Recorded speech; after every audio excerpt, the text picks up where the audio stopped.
welcome back to another episode of the Unfounded Podcast. My name is Christopher Turner, and I am your host. It is good to be back with you guys. I hope you're doing well. I've been staying busy out here in Vegas, and it was really hot last week. I had my parents out here for the weekend.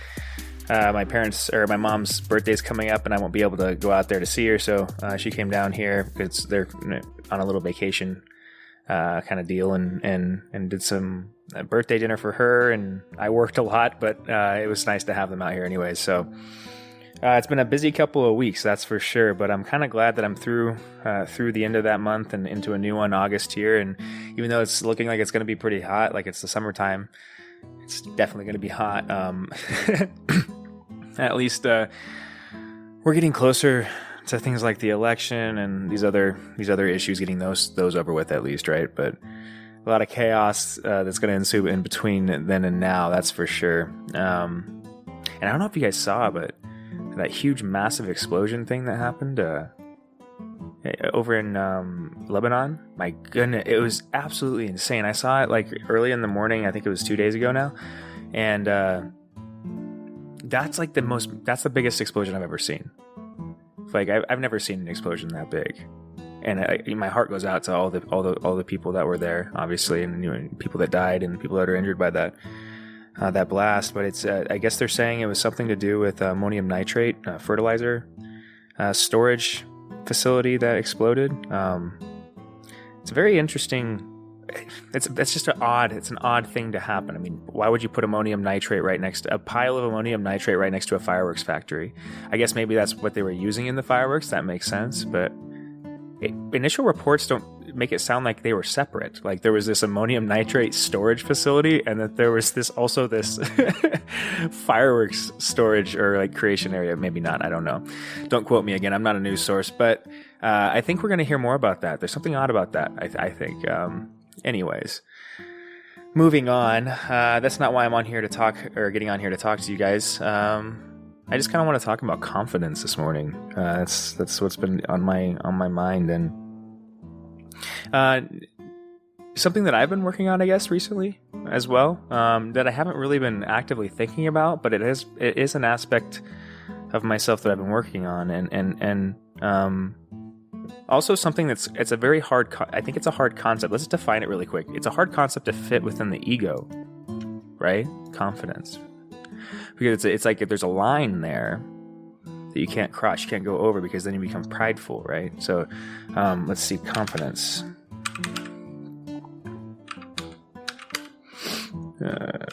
Sorry guys, I'm a little slow this morning. If you couldn't tell by the typing speed, it's like I'm a little slow. All right, so let's find our Wikipedia page, because sometimes we find some cool things. Wikipedia. Some cool rabbit holes when we go down Wikipedia, right? So confidence. Confidence is a state of being clear-headed, either that a hypothesis or prediction is correct, or that a chosen course of action is the best or most effective. Confidence comes from a Latin word fidere, which means to trust. Therefore, having a self-confidence is having trust in oneself. I like that. So that's a very good way to define confidence. And actually, it kind of points out how we think about it wrong, because the way I just described it to you before, the way I used it was kind of using it in a different definition almost, right? Like arrogance is really how I was using it. The next word. Arrogance or hubris is the comparison.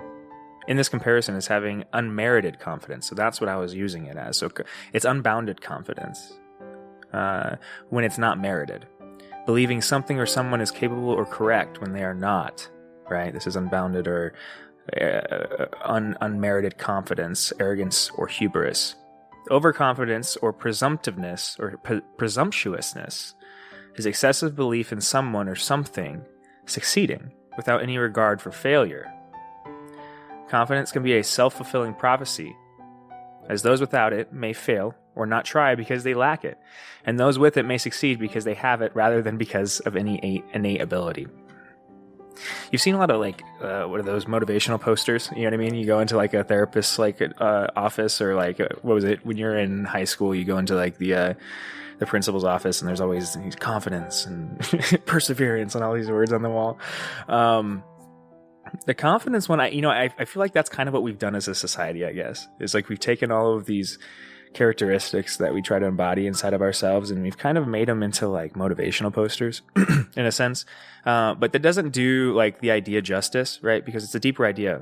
Like we just kind of started to decompress here, right? Like,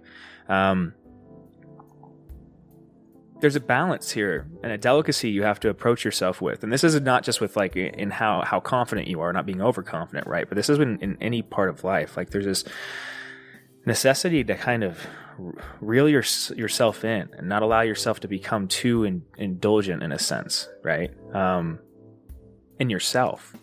That's where I think overconfidence comes in, or arrogance, right? The concept of self-confidence is commonly used as self-assurance in one's personal judgment, ability, power. When self-confidence increases from experiences of having satisfactorily completed particular activities, it is a positive belief that in the future, one can generally accomplish what one wishes to do. Self-confidence is not the same as self-esteem, which is an evaluation of one's own worth, whereas self-confidence is more specifically trust in one's ability to achieve some goal, which one meta-analysis suggested is similar to generalization of self-efficacy. Self-efficacy is, according to psychologist Albert Bandura, is a judgment of how well we can execute courses of action required to deal with prospective situations. All right, so how efficient we are at dealing with hard situations is kind of what self-efficacy is. Self-esteem is an individual's subjective evaluation of their own worth. So how worthy are you? Self-esteem encompasses a belief that about oneself as well as emotional states such as triumph, despair, pride, and shame. Excuse me. So you see how all of these words say self-efficacy, self-esteem, self-confidence. We kind of confuse them. And I just earlier confused all of them as like more of just the negative qualities, arrogance and hubris. Right? When I first talked about confidence. But there's this, most ideas, I think, especially if they relate to the human being in any way, are going to be complicated in nature. This is kind of why, like in the last episode, I was talking about how every organization is going to be complicated in some sense. Like you're going to see like the breadth of the human experience inside every organization, because the human being is complicated, and organizations, institutions are outgrowths of the human being, right? So, we have this same kind of concept, but downwards instead of outwards, right? Instead of externally and internally, if we're thinking about in ideas or kind of structures in themselves, and they're going to be just as complicated as the human being. And that's kind of what this is demonstrating, is confidence isn't just about being this thing that like looks intimidating, which is kind of how a lot of people think about it. I think like confidence is a deeper idea. Being confident, as the way this described, I'll read it one more time, is a state of being clear-headed. That a hypothesis or prediction is correct, that a hypothesis or a prediction is correct, or that a chosen course of action is the best or most effective. So it's kind of having vision in a sense, right? And knowing whether it's backed up by some kind of belief or by some kind of tangible proof. You have this vision of what's going to come to be because of those, that drive you feel based on that stimulus, right? And so there's going to be a variety of ways that you can manifest the state of being confident, right? And that you will find in many ways every day you are confident about how your day is going to go in many different simple ways, right? Like I'm confident that when I wake up, I'm going to be able to go to the bathroom or take a shower, right? Or whatever. But like I think in the way that we think about it and the way that I'm talking about it is like more in kind of self-esteem, I guess. I was talking about confidence, but I as we break this down, I kind of want to focus on self-esteem, because I think that's kind of what, if you don't believe that you are the thing that has that is worthy or able to achieve things in this world, then how could you ever be confident about making a path in it, right? How could you ever exude the confidence necessary to blaze a new path, I guess is what I'm trying to say, right? Stumbling over my words here this morning. Sorry, guys. Take a drink of my coffee, maybe that'll help.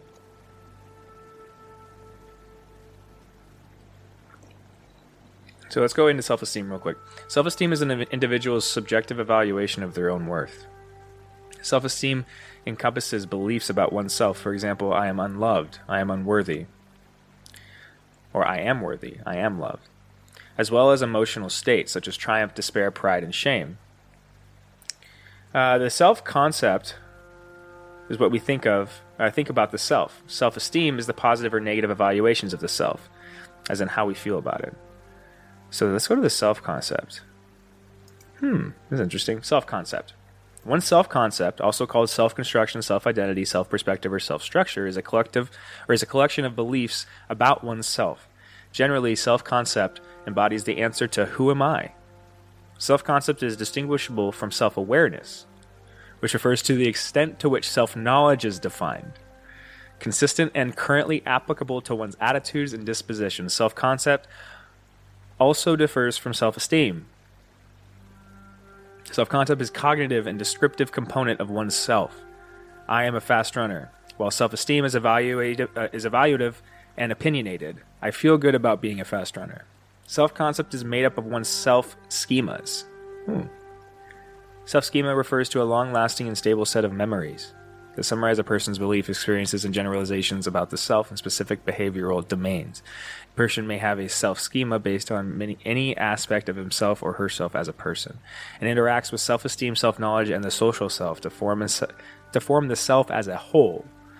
It includes the past, present, and future selves, where future selves, or possible selves, represent individuals' ideas of what they might become. So as I continue to read this becomes a little bit more ridiculous, and I don't know if you guys are following.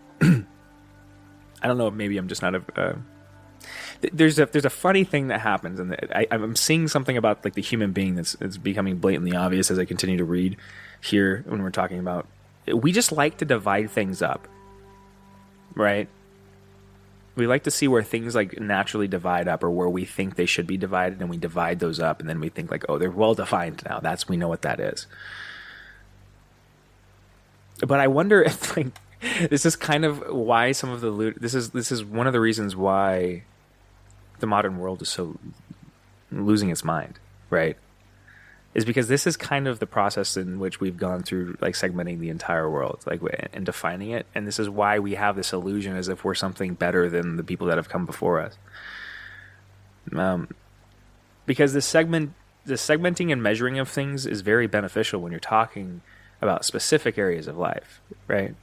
If you're talking in the technology sphere, it's very, very beneficial to be able to measure and segment things at a very high resolution, right? But it doesn't necessarily mean that's always the best way to go about kind of looking at the world, is you just kind of divide it up. Maybe sometimes it's better to kind of view it from an external perspective as one thing, not as individual things, right? One way you could kind of describe the self, it's interesting, I find, that if you wanted to kind of trade out the self concept for soul concept, soul awareness, soul knowledge, soul schemas, soul esteem. I wonder because like there's different levels of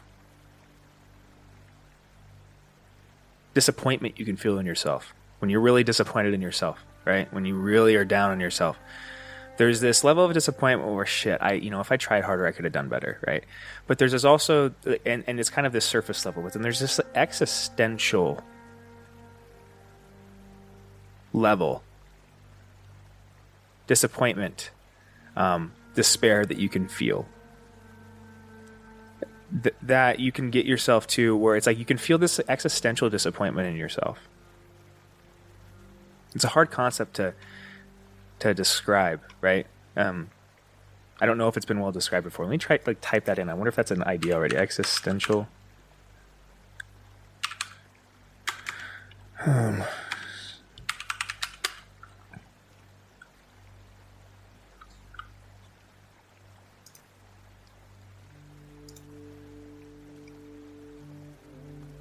I just found an article on Healthline. What's the point? How to deal with existential dread. this isn't really what I was talking about. I think it's more of a existential. Yeah. I don't know if we're gonna find it. We'll have to see. Existential. One more second, guys. Sorry about that. Just listen to the music for me.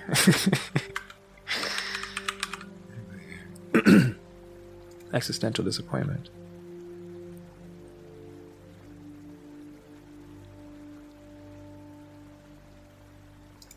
So, it's existential disappointment, a socio-political theory of black visibility. This is interesting. This is a study. I'll have to read more into this.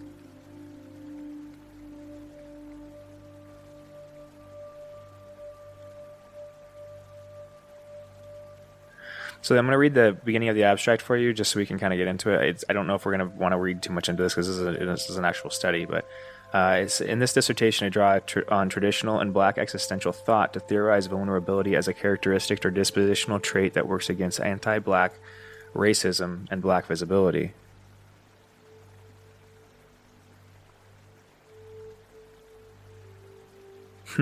I don't know if this applies in any way. I'm going to have to read more into that, because I think it's going to be, if I do it right now, it's going to waste your guys' time, right? Like, you guys don't want to hear me reading. Like watching paint dry. But existential disappointment is, I'm not really talking about it in that context, right? Obviously. I'm talking about it in the individual context, that you can feel existentially disappointed in yourself. That as if you've, and this is where it's a spiritual concept, right? This is why I kind of traded out the self with soul in this, like this self concept that I just read to you, like, because there's this disappointment you can feel that is deeper than just the self. This like physical thing that like there's this disappointment you can feel that's continuous, and I often wonder that if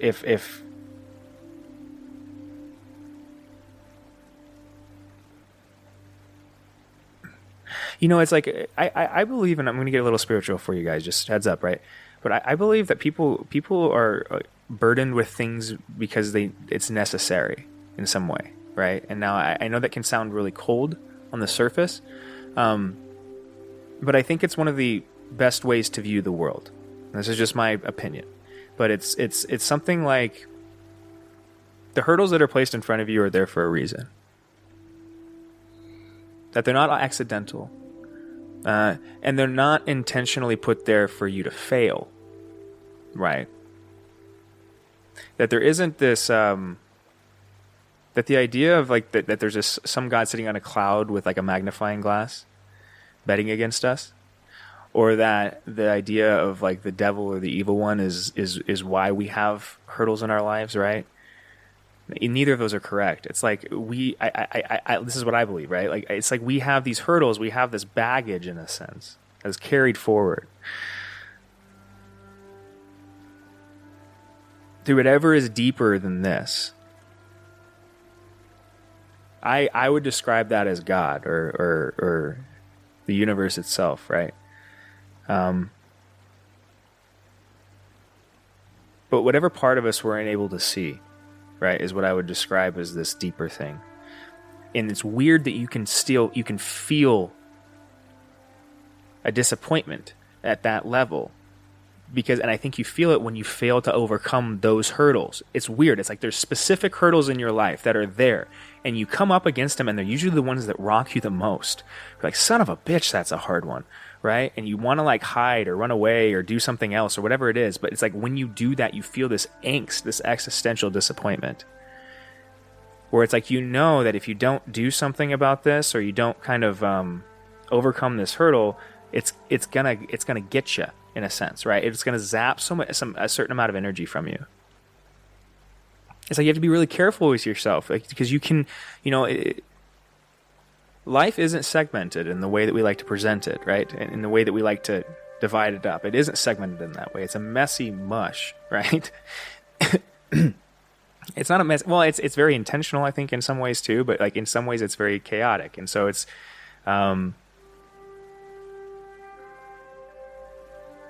when I think it's like, when you turn away from a hurdle, it makes you a smaller thing. I think it's a simple thing like that. When you turn away from something that's calling out a better version of you, because that's what a hurdle is.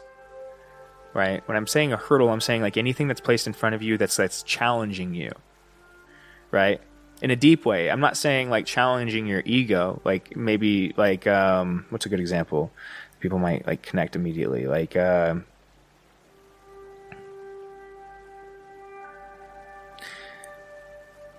talking about something that rocks your perspective, the way you view the world. When you come up against something that rocks the way you view the world at that level,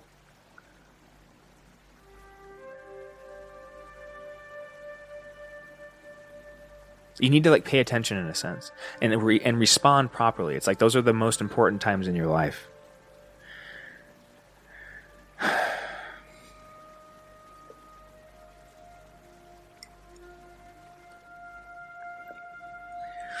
Sorry guys, I'm having like trouble sorting through my thoughts right now.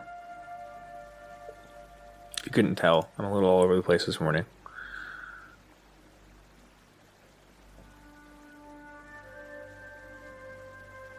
Because it's in a weird way like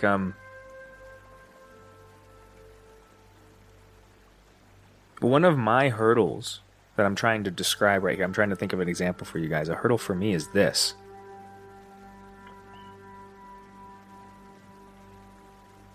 In a weird way, it's like this project of mine is something that I often find myself trying to avoid in a weird way because I love it, right? But I often find myself, because the more I've developed it, the more it's demanded that I kind of open myself up, right? And I've started to realize that, oh shit, this is a big hurdle for me. There's a reason that this is here in front of me. There's a reason that this is scary for me. You know what I mean? There's a reason that it's scary. It would be scary for anybody, right? But like, there's a reason that I'm here. There's a reason that I'm doing this, and there's a reason that I'm opening up to people that I don't know. As scary as that is, and it's something that I shouldn't turn away from. That I shouldn't like embrace that kind of fear and run away from, but I should actually push forward, because like every time I do, when I find that I push forward through that fear, I gain energy. Like I just did, like right there when I had that pause that you heard right there, I was doubting whether I should turn this off and delete it or not. That's what I was thinking about, right? And who knows? Here in about 20 minutes, I'm probably going to find out whether I should have done that or not, right? But I didn't, and I have we'll see how it goes. But I think that perseverance in life is necessary, and that in some ways, you know, that confidence comes from perseverance, I guess is what I'm getting to, right? That it is something that you can practice, right? Being able to hold a vision of something and make it a reality, and having the confidence to to see that path is something you can practice through kind of developing, well, some of these the self concept, right? Self-awareness, self-knowledge, self-esteem. You know, going back through your memories, going back through things that you've been through before, and seeing how they kind of affect how you view yourself and what you hold as founded, right? And how good you think of yourself too.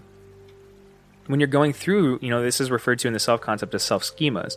Self-schema refers to a long-lasting and stable set of memories that summarizes a person's beliefs, right? This is kind of your deeply held beliefs, the ones that you know, transgress time, right? That don't they're not shaken. They're not really necessarily changeable. When those things are changed, when those beliefs are changed, is usually when you have like these huge existential crisis moments, right? And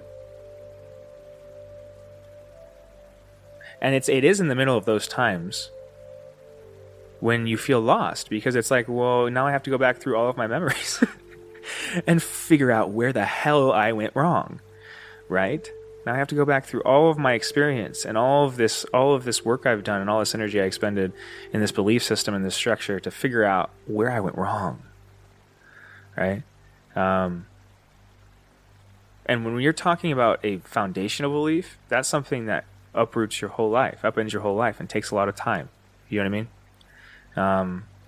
But then there's also time frames when that can be something a little more trivial, but requires the same kind of process, right? We were talking about like how I've talked about before, I don't remember in what episode, about being self-critical and kind of listening and incorporating ideas when they clash with yourself, with your conception of the world. This is kind of what I was talking about. Like your deeply held beliefs need to be in that conversation as well. So oftentimes what we'll do is we'll hold the conversation at whatever level we're talking at, right? So it's like, hey, we're talking about this concept right now in this vacuum, and this is all we're going to talk about. But we're not going to look at how that attaches to anything around it, right? We're not going to look at how that intermingles with all these other ideas that I've held founded. Maybe some of the self-schemas, the deeply held beliefs that are based off my experience. Sometimes we'll kind of like protect those deeply held beliefs because they are based off our experience, and so they're more personal in some sense, right? This is our anecdotal evidence. In a sense, right? These are our trump cards. These are our aces in the hole. And so you protect them in a way, those beliefs. And when people get close to them, when they tiptoe close to them, I'm sure you've experienced this in yourself. When they tiptoe close to those foundational beliefs, you'll start to get very aggressive. You know what I mean? Really quick. Because it is something that's deeply personal, right? It is you, your conception of you, all these conglomerate of, it's your ego in a sense, right? That really is what it is. It is your ego. That's why you'll get aggressive. It's your conception of the world, right? And the belief systems that underlie that. And so when anybody gets close to those things, you'll kind of that was it might be a very uncomfortable sound. I'm sorry for making that noise. I don't know why I did that. But I'm a little all over the place this morning, aren't I? Got a lot of like very anxious energy in me this morning. But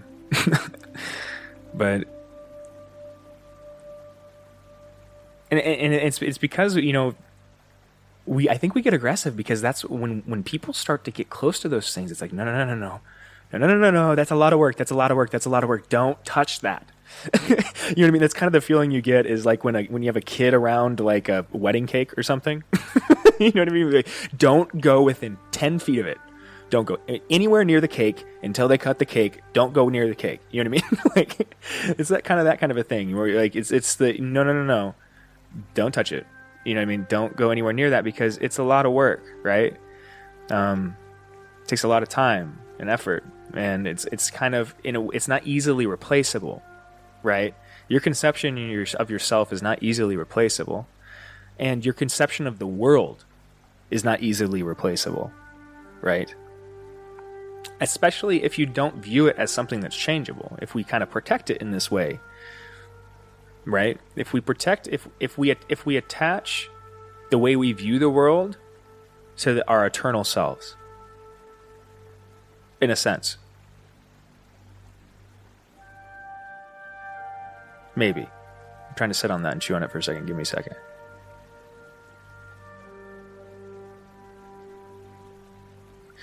It's like... or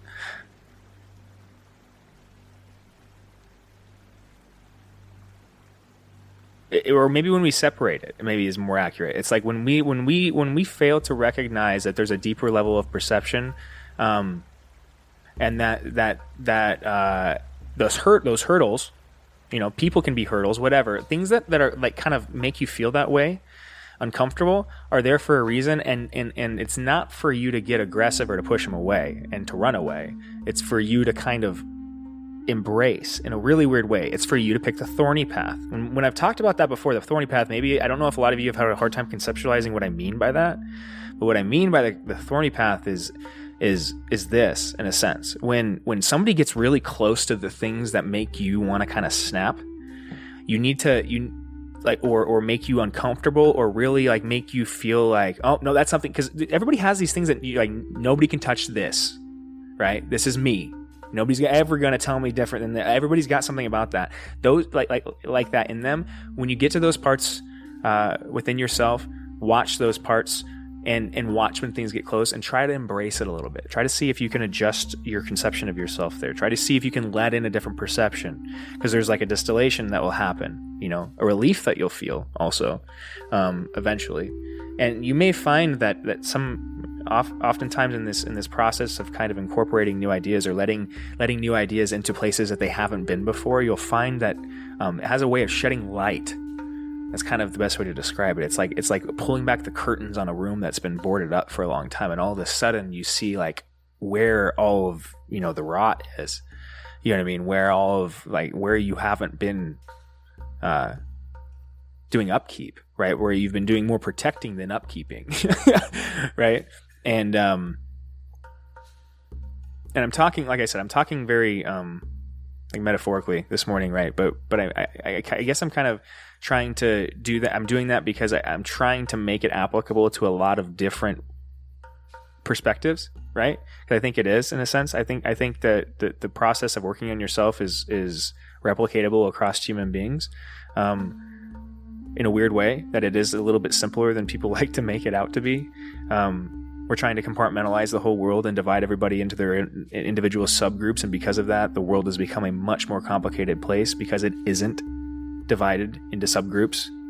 It's one big thing. You know what I mean? Including the human beings that came out of it, right?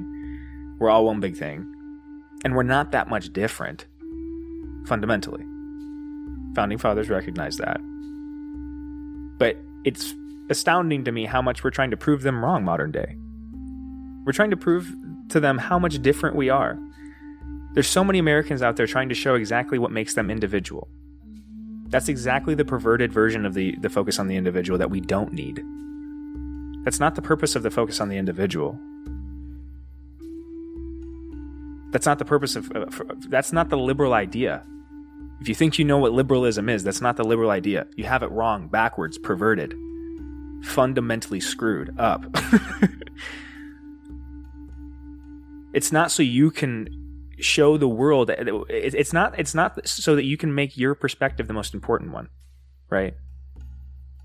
And that's why our system is broken as well, guys. Is because that's how we've used it. That's why we try to elect certain figures that represent us, right? But when they don't do exactly as we like, then we say it's the system's fault, and we vote in the opposite, and that causes this cyclical problem where no political organization can hold power long enough to make any lasting effect, right? And so what in essence we've done is kept the federal government, or we've kept the arms of government, I think, in a sense, that the functional arms that should be functioning, at bay for a long time, and we've grown we've grown the fat, we've grown it, in a sense.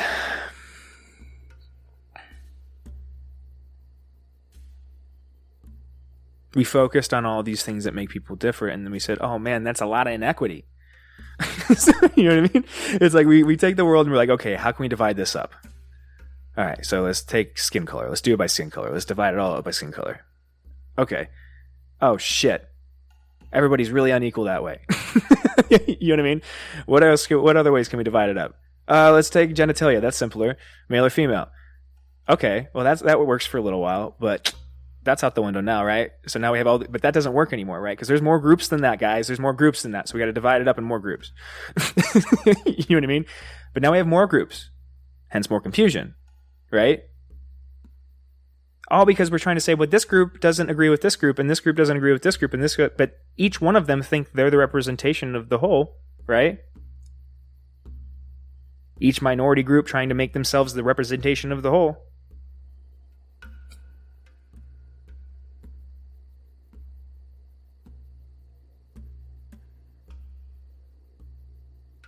And then doubling down on that identity, reincorporating it over and over and defending it over time, like I was just describing. It doesn't have to be only based on your genitalia or your skin color. It can be based on your religion. It could be based on anything anything you want to do. You can divide people in any way, any subclass you can identify. I could decide that I wanted to measure arm hair length, and that was the most definitive way to tell whether people are good or bad or equal or not, or whatever the hell you want to do, right? That's what we're doing here, right? It's amazing that we're not recognizing modern day how close we are tiptoeing towards like that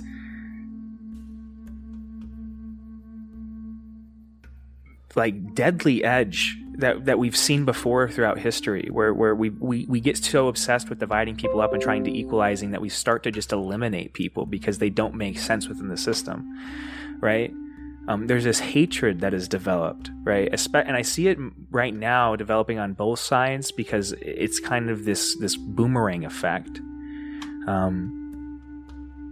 And that's why I'm trying to kind of see if there's a way that we can identify. See if we can figure out how people have done it before us, right? Like how have people come to keep us from devolving into chaos for, thousands of years? Because we've done that up until now. So why aren't we doing that now? You know what I mean? Like why are we allowing things to devolve? Where are we going wrong? Because I don't think anybody at this point could give me a good argument that where we are headed is up, as a culture, as a society, as a globe. Maybe there's some of you out there that would. But just consider for a second the chaos that you've seen over the last 6 to 8 months. Now, if that does continue, this kind of development is going to be much more necessary for us to pull ourselves out of it, because I guarantee you, if nobody tries to pull us out of it, we're not going to be pulled out of it. We're gonna have a lot more chaos. We're going to have a lot more suffering, right? And in some ways, I started with confidence, right? That's how I started down this rabbit hole. But it's like, I do think that we need people to be confident.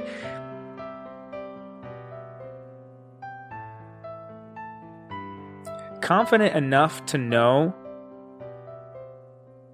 that they are valuable regardless of not only their experience, but their current beliefs too. That you are, whether you believe it or not, an eternal thing. We need that to be recognized. You are an eternal thing. You have value above and beyond your current situation and what you believe in. There's something that's bigger than that, deeper than that. And that's you. That's the real you. And in some sense, none of us really truly know who we really are. But that we should all try to we need to continually try to figure that out, folks. We need to try to constantly figure out who we are individually, have the confidence to see that path out.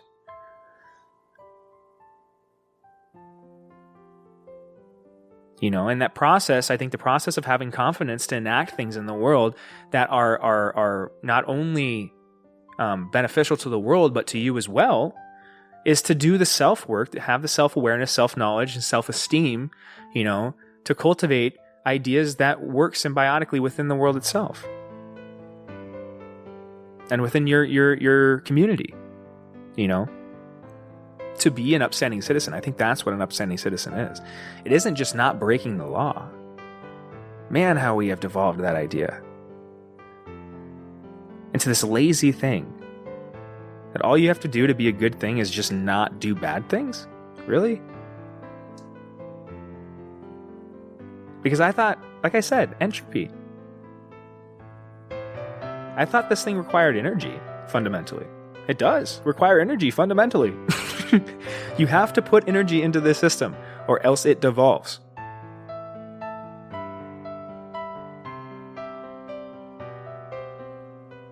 So what? As a society, we're just going to stand still and say the way that you become an upstanding citizen is don't break the law, and if you feel like it, maybe cast a vote every once in a while?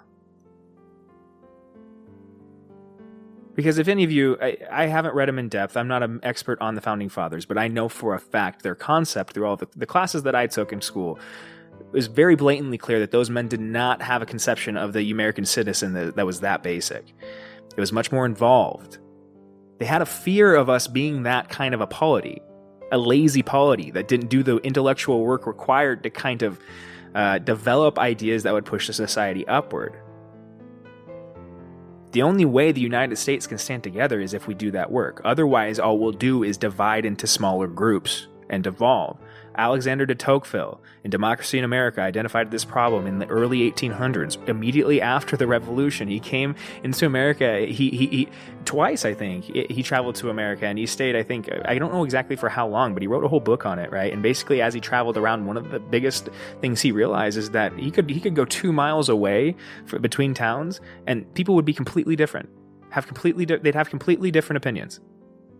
They wouldn't be completely different. They'd just have completely different opinions. 2 miles or 3 miles down the road, right? Now, in that time, that was okay because people were separated, right? We didn't have the internet and stuff that showed them that truth. He recognized that truth in 1826. That's a truth we're just recognizing right now with the internet. That you could say like one thing living in this apartment, and I guarantee you the dude that lives directly above me has something that he believes completely different. You know, like we can disagree in almost entirely and live in the exact same space, right? So that this idea of like the universal citizen that kind of has this universal perspective and that wants one thing doesn't exist. And that in some ways, the way that the United States continues forward is by people not knowing that everybody believing that they are the conception of the American citizen that everybody else reflects. But in reality, everyone's a minority here. Everybody.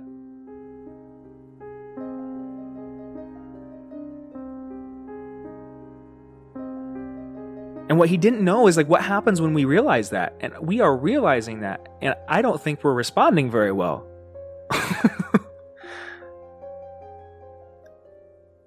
Because the only way we respond well is to do this, is to interact with those other people and to actually to kind of let people in a sense. It's weird. It's almost like the same thing you have to do in a relationship. It's like you have to take down the walls, the barriers that we've put up.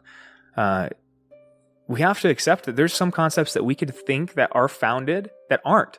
That absolutely everything has to be up for grabs in these conversations. That when you approach a conversation, you cannot approach it that I've already figured some of this shit out. When you do that, you immediately eliminate part of that conversation from being effective. If there was any way you could have grown as a human being or the other person could have grown, you eliminate it by saying that, hey, this is off limits. They can't touch this, right?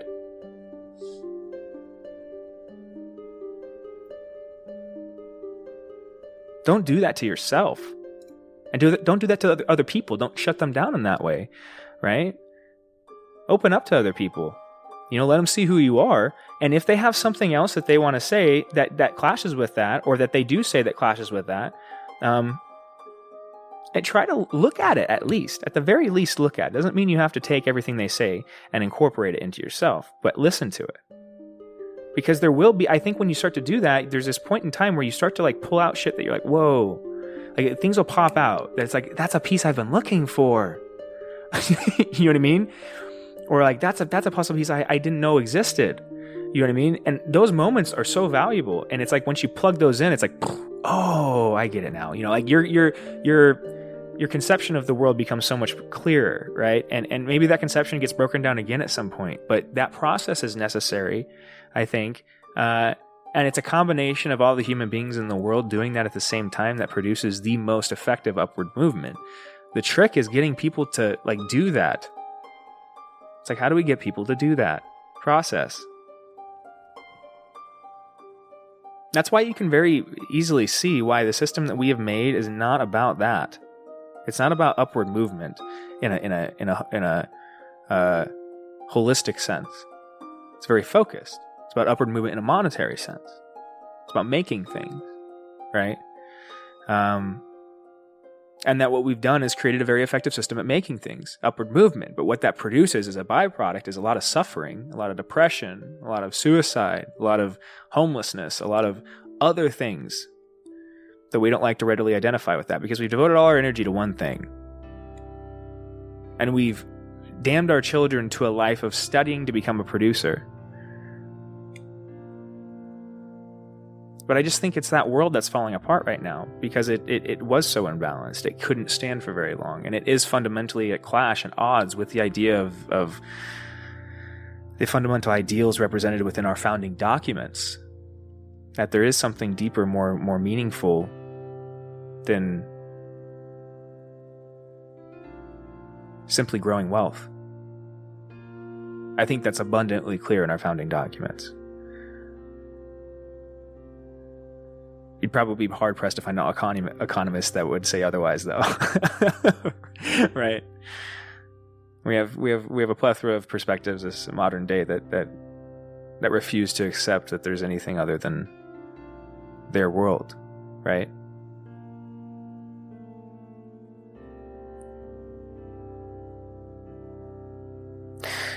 I apologize if this has been a confusing one at all.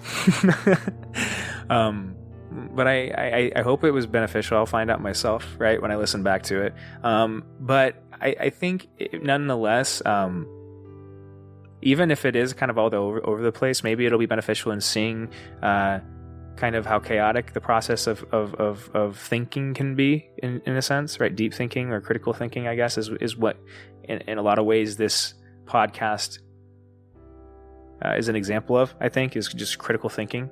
And so many times, you can start one place with confidence and it'll lead you down a rabbit hole all the way through, this, as you kind of find another kernel or a little piece, you let you kind of act as ET following the little, Reese's Pieces. And then you get to a point where you're like, sometimes you get to a point where you're like, hell yeah, missing piece, found it. And then sometimes you just get to the end and you're like, I want to chew on that more.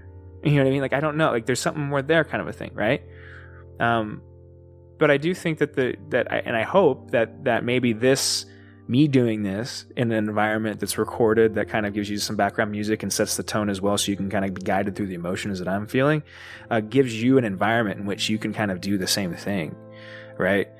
Because I think there's just not very many environments. Once you get out of school, I mean, in school there is some time. I found myself doing this often when I would go and study. I'd go into the library or something, or go sit by go sit in a chair somewhere and just kind of put music on and think. And I found that I would always have these really nice, long, prolonged sessions. I feel recharged afterwards. My mental space would be better. I'd be clearer. I'd feel more sorted out after I did that. And after I got out of college, I realized that there's just not a lot of places for that kind of thinking or space for that. You have to create that space. You have to create that for yourself. And it may manifest in different ways for you. I know I have a lot of friends. One of my friends is still back in Colorado. A couple of them. One of them likes to garden, and he kind of got me into gardening. And I've got my stuff out. I've talked my flowers out on my patio and stuff that I've been doing, trying to learn, honestly, because it's hard to take care of something, right? So trying to learn and honestly learning from him, and watching and helping him when I was out there before I left with his garden. Showed me that I could do a lot of this critical thinking and a lot of this kind of recuperating while I was doing that.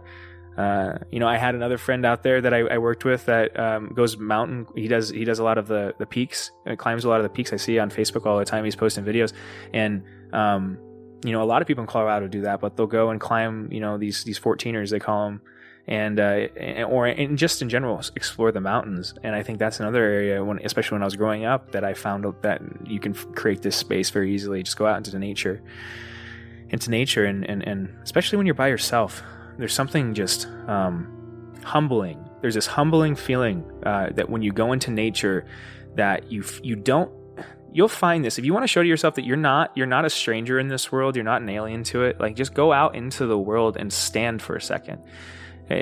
Outside of the things we've created, right? Go. Even if you want to stand in the things we've created, go stand in the middle of New York City and tell me you're not a part of that, right? But also, go stand in the middle of, the mountains somewhere, right? Go stand in the middle of a forest somewhere by yourself, and don't get eaten by bears, but just kind of chill there for a second, and you'll notice, man, there's this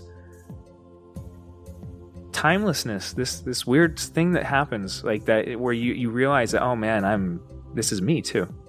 This is me. Right. And And in a way, there is nothing we have to do externally. It's just all internal work. It's all work that we need to figure out ourselves, right? We need to have the confidence to be honest with ourselves and open with ourselves, and to identify in ourselves all the ways that we're flawed, and to show those to the world, right? Show them to the world, man. Because the world's the same thing. It really is. That's what's so funny. That's why comedy exists, period. Is because, and that's why comedy, that's what's brilliant about comedians, is all they do is they go inside themselves and they say, hey, what would somebody else not say? And when they say it, you laugh. Isn't that crazy? It really is, at a fundamental level, what comedy is. Hey, what do people not want to say? Okay, let's say that. Right? That's why the idea of the jester was so important in medieval times, because the court jester, right? The court jester, you've always seen the depiction of the Joker, right? On a playing card or something. That's the depiction of the court jester.